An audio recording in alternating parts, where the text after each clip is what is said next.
কথা সিরিয়াল আজকে পর্বে আমরা সবাই দেখতে পাবো কথা অগ্নিকে বুঝায় যদি আমাদের প্রতিপক্ষ উকিল যদি বুঝতে পারে যে নাতি আর দাদুর মধ্যে কোনো সম্পর্ক ভালো নেই তাহলে ওরা কোর্টে এই জিনিসটা কাজে লাগাবে। কোর্টে দাঁড়িয়ে প্রতিপক্ষ উকিল বলে ওরা যা বলছে মনে হচ্ছে সকলটাই মিথ্যা, আর তা না হলে অগ্নি গুহ কেন পারিবারিক ব্যবসায় যোগ দেননি কেন, আর এর সাথে আরো কথা শোনা গেছে যে ওনার গুহ ফার্মাসি নিয়ে কোনো ভরসা নেই। তারপর অগ্নিকে কাট করায় দাঁড়িয়ে অগ্নিকে প্রশ্ন করে গুহ ফার্মের মালিক শশীভূষণ বাবু পুরনো পদ্ধতি ভাবে ব্যবসা করে বলে ওনার কাঠ চুরি করা কি সুবিধা হয়? তখন অগ্নি বলে আমি ব্যবসায় জয়েন্ট করিনি আর সেটা আমার ব্যক্তিগত ব্যাপার, তবে ওনার মতন সৎ মানুষ আমি কিন্তু দেখিনি। উনি ওনার ব্যবসাটাকে নতুন পদ্ধতিতে প্রচারণা করেননি বলে এটা ওনার অসুবিধা হতে পারে, সেটা তো কোনো ক্রাইম নয়। উনি প্রচুর মেডিকেল ক্যাম্প করেছে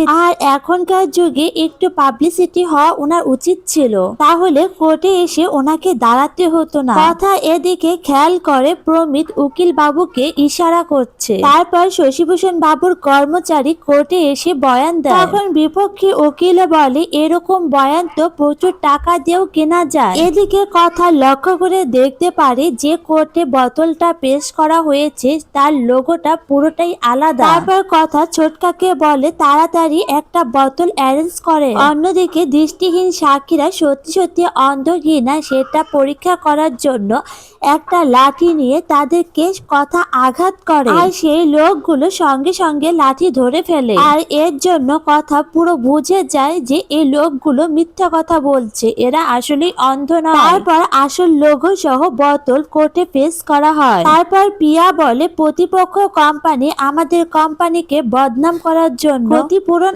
আদায় করতে চাচ্ছে, আর সেই জন্য তো মিথ্যা সাক্ষী সাজিয়েছে। বিপক্ষে উকিল বলে আমার সাক্ষীকে কেন আপনি মিথ্যা উকিল বলছেন? তখন পিয়া বলে আপনি যেরকম প্রমাণ ছাড়া শশীভূষণ বাবুকে অপমান করছেন। পরবর্তী পর্বে আমরা সবাই দেখতে পাবো কথা কোর্টে বলতে থাকে সমস্ত পুরাতন বোতল আমরা তুলে ফেলে আবার নতুন করে বোতল অ্যারেঞ্জ করব। প্রমিত ও উকিল বাবুকে একসঙ্গে কথা বলতে দেখে ফেললো। এ কথা বলল কথা।